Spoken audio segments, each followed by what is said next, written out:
I stood in the center of the private dining room at the Langham, holding a brunch bill for $400 that nobody else had reached for. But that wasn't why my hands were cold. Across the white linen tablecloth, my younger sister Jenny wasn't reaching for her wallet. Instead, she slid a heavy, glossy brochure toward me. It landed next to my untouched mimosa with a soft thud. I looked down. The Sterling Chateau, the most exclusive wedding venue in Chicago. The venue fee went up, Jenny said, not asking, just stating it like it was the weather report. I need you to cover the difference. It's $85,000. If you don't wire it by Monday, we lose the date, and the family loses face. $85,000. She said it without blinking, without a please, without even looking up from her phone. Just pure, unadulterated entitlement. Before I tell you what my sister threatened to do when I said no, drop a comment below. What is the most unreasonable financial demand a family member has ever made of you?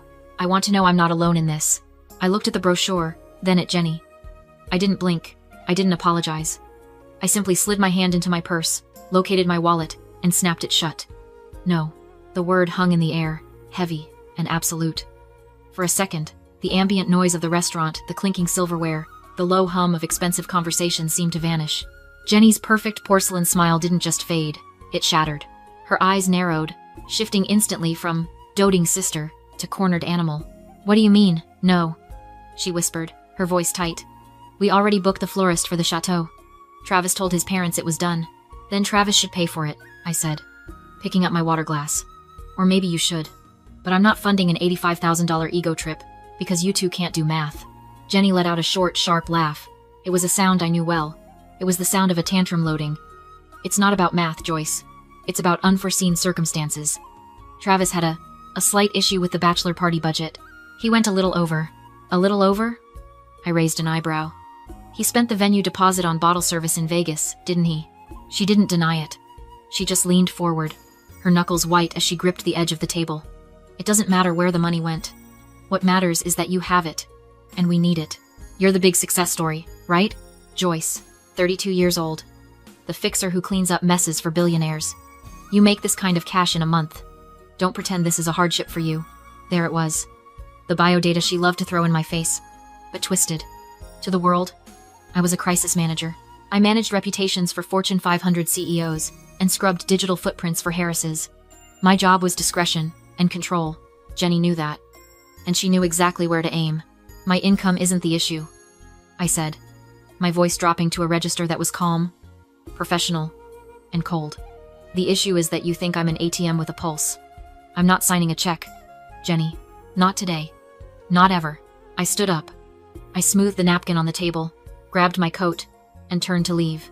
If you walk out that door, Jenny hissed, her voice low and venomous, I'm going to tell everyone about Grandma's emeralds. I froze. My hand hovered over the back of the chair. Grandma's emerald necklace had gone missing 3 years ago from the family safe. It was worth 6 figures.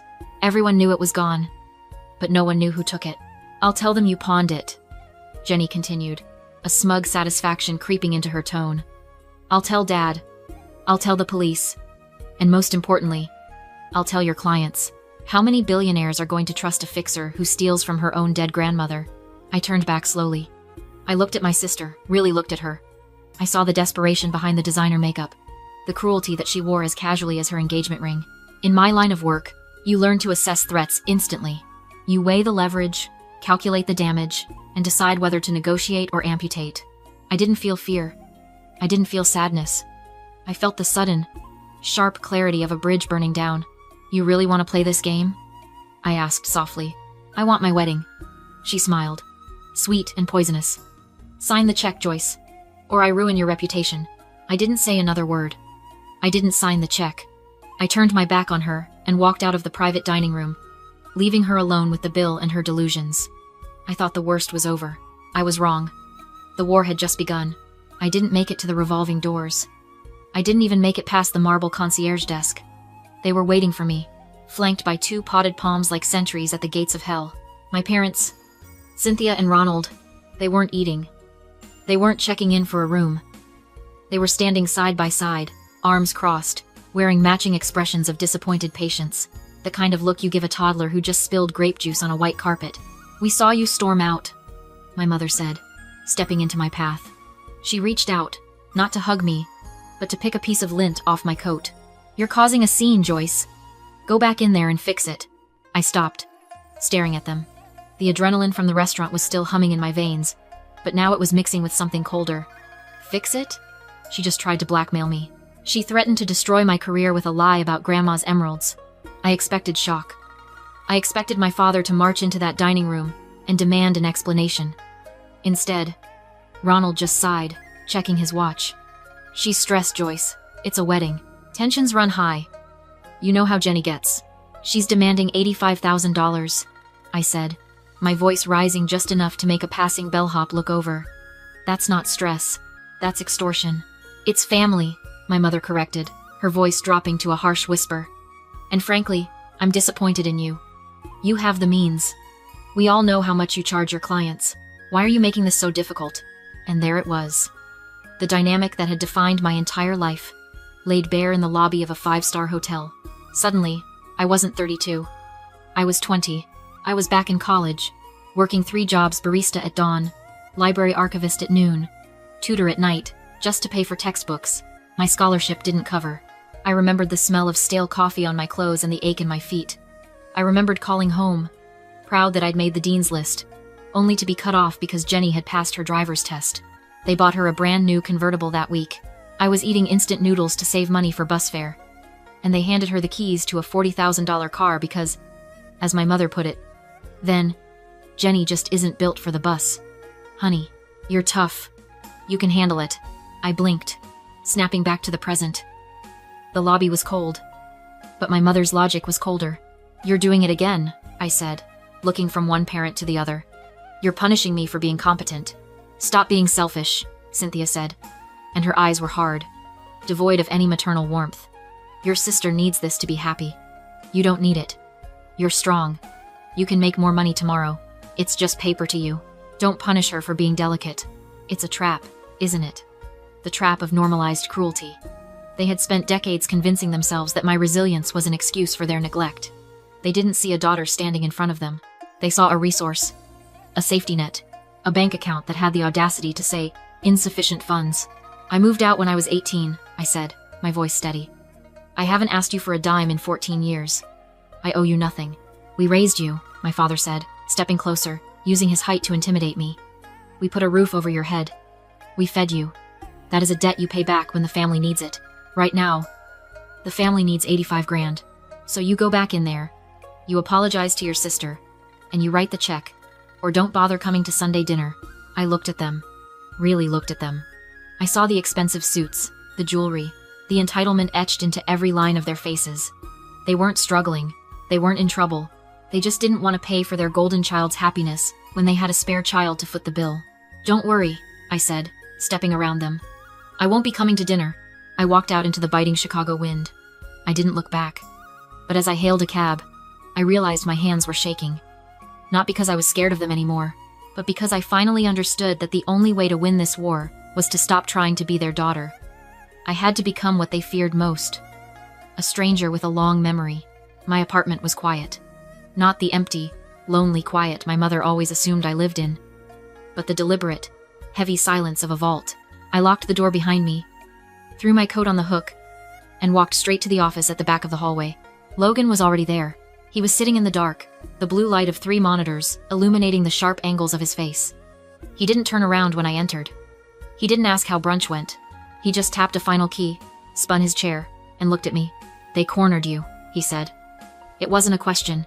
"It's worse than that," I replied, leaning against the doorframe, fighting the urge to slide down it. "Jenny wants 85 grand. When I said no, she threatened to go nuclear. She's going to tell my clients I stole Grandma's emeralds." Logan went still. In the 2 years we'd been secretly married, I'd learned to read his stillness. It wasn't hesitation. It was the safety on a weapon being clicked off. "The emeralds," he repeated, his voice dangerously low. "The ones that went missing 3 years ago because Jenny left the safe open after a party?" "The same," I said. "But truth doesn't matter in my industry, Logan. Perception does. If she emails Marcus Sterling or the board at Horizon Tech and accuses me of grand larceny, I'm finished. I manage crees for billionaires. I can't be the crisis. Even a whisper of theft kills my security clearance." I walked over to the window, staring out at the Chicago skyline. The snow was starting to fall again, blurring the lights. I have to pay her, I whispered, the words tasting like ash. If I don't, she burns my career to the ground. It's the perfect leverage. It would be, Logan said, the sound of his chair scraping against the hardwood cutting through my panic. If she wasn't already drowning. I turned. What? Logan didn't answer with words. He gestured to the monitors. I walked around the desk and looked. I didn't see a resume. I didn't see a bio explaining that my husband used to hunt cyber terrorists for a living before he went private. I just saw the results. The screen was a waterfall of data. Social media, metadata, geotags, spending habits, and encrypted chat logs. It was a digital autopsy of my sister's life. I've been monitoring their digital exhaust since the engagement party, Logan said, his fingers flying across the keyboard. Call it paranoia. Call it husbandly instinct. But I flagged a spending anomaly on the venue deposit last week. She said Travis paid for it, I said. Travis is broke, Logan corrected. His credit score is lower than the temperature outside. He couldn't finance a pizza, let alone a castle. He hit enter, and a new window popped up. It was a timeline of transactions. Red flags everywhere. Jenny didn't pay the deposit with Travis's money, Joyce. And she didn't pay it with hers. Then whose money is it? Logan looked up at me, and for the first time, I saw something other than anger in his eyes.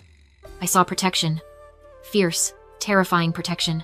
You need to sit down, he said softly. Because I ran a deep trace on the credit cards used to book the florist, the caterer, and the deposit for the Sterling Chateau. He pointed to a string of numbers at the top of the screen.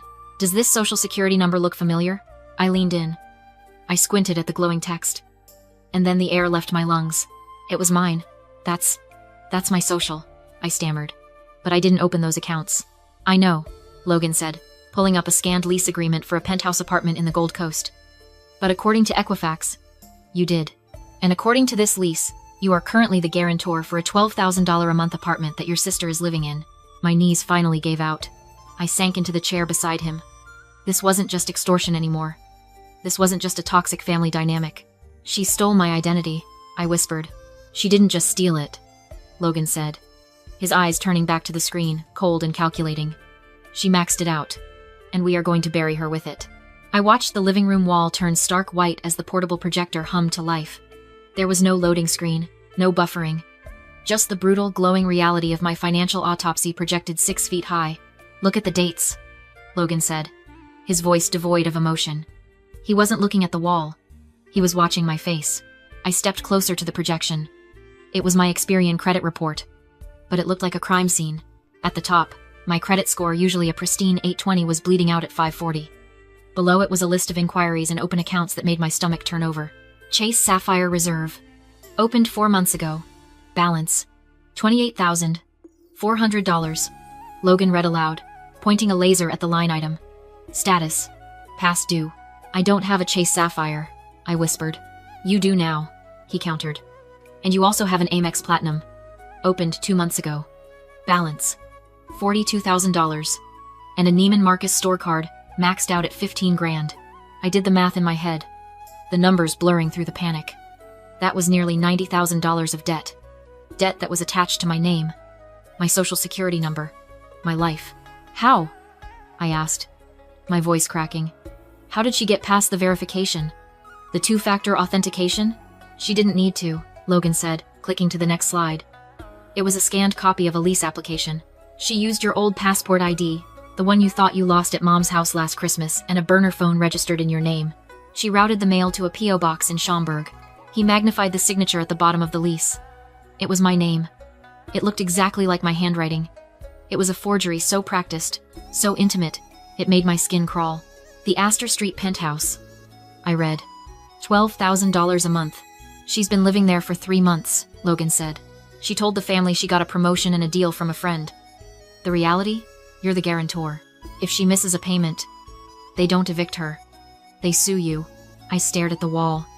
The pieces of the last few months slammed into place. Jenny's sudden wardrobe upgrade. The perfect apartment she refused to let anyone visit until it was fully furnished. The way she'd stopped asking for small loans and started acting like royalty. She hadn't just borrowed money. She hadn't just stolen. She had hollowed me out and worn my financial identity like a costume. This isn't a family dispute, I said, the shock finally hardening into a cold, jagged rage. This is federal crime. Identity theft. Wire fraud. Forgery. 15 years minimum, if we press charges. Logan said. He turned off the projector, plunging the room back into shadow. The silence that followed was heavy, suffocating. She thought I would just pay it, I realized aloud. She's extorting me for $85,000 for the wedding because she knows her house of cards is about to collapse. She needs my cash to cover the minimum payments on my cards before the collections agents start calling my work. It was a Ponzi scheme disguised as family loyalty, and I was the mark. Logan crossed the office, stapled a thick stack of documents, and handed them to me. The police report is filed. Bank fraud affidavits are ready. The penthouse eviction notice is printed. The folder felt heavier than 32 years of obligation. They invited us to dinner tonight, I said, checking my phone. At the penthouse. To smooth things over about the wedding money. Logan smiled, calm, precise. Then we should go. It would be rude to decline an invitation to your own apartment. Bring the projector, I said. The penthouse was freezing, not elegant cold. Jenny stood shivering in a designer dress, pretending otherwise. The heating's being upgraded, she said quickly. I know, I replied. Gas gets shut off after 60 days of non-payment. She ushered me inside. My parents and Travis sat stiffly on rented furniture, clutching cheap wine, visible breath hanging in the air. My father pointed to a lone chair facing them. Sit. Let's finish this. Jenny handed me a one-page loan agreement for $85,000. No interest, no terms, just a declaration of debt. If you don't sign, she said, tapping her phone, your boss finds out you're a thief. Do your duty. My father added. I looked at them, coats on indoors, demanding money earned on my credit, and felt nothing but disgust. You're right, I said. Let's settle debts. The door slammed open. Logan entered, carrying a projector and the evidence folder. He set the projector on the table right over Jenny's contract and turned it on. My credit report filled the wall. Tens of thousands in fraudulent charges. That, I said, is my credit history. The one you created. The screen changed to the lease agreement for the penthouse signed in my name. You forged my identity. I continued. Credit lines. Lease. Lifestyle. Jenny screamed denial. Logan clicked again. An identity theft affidavit filed 3 hours earlier. This isn't family drama, I said. It's felony fraud. Accounts are frozen. Eviction is processing. Silence fell hard. You're going to jail, I told Jenny quietly. I turned to leave. She lunged, blocking the door. I already sent the email, she shrieked, shoving her phone at me. Your CEO. Grand larceny. Ethics violations. By morning, you're finished. I expected panic. I felt nothing.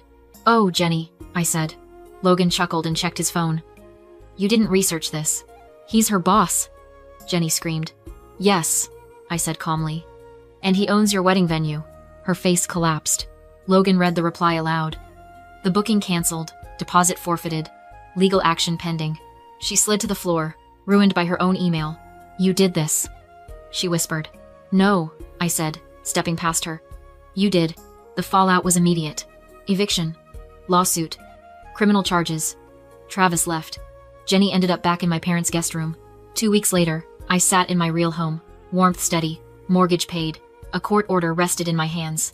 Decree of name change. Joyce Harper, the guarantor, the safety net, the victim was gone. I chose my own name. I opened my contacts. Selected family. Deleted them all. Logan looked up. Done? Done. They wanted a wedding. A penthouse. A bailout. They got exactly what they earned. Silence. Not loneliness. Victory.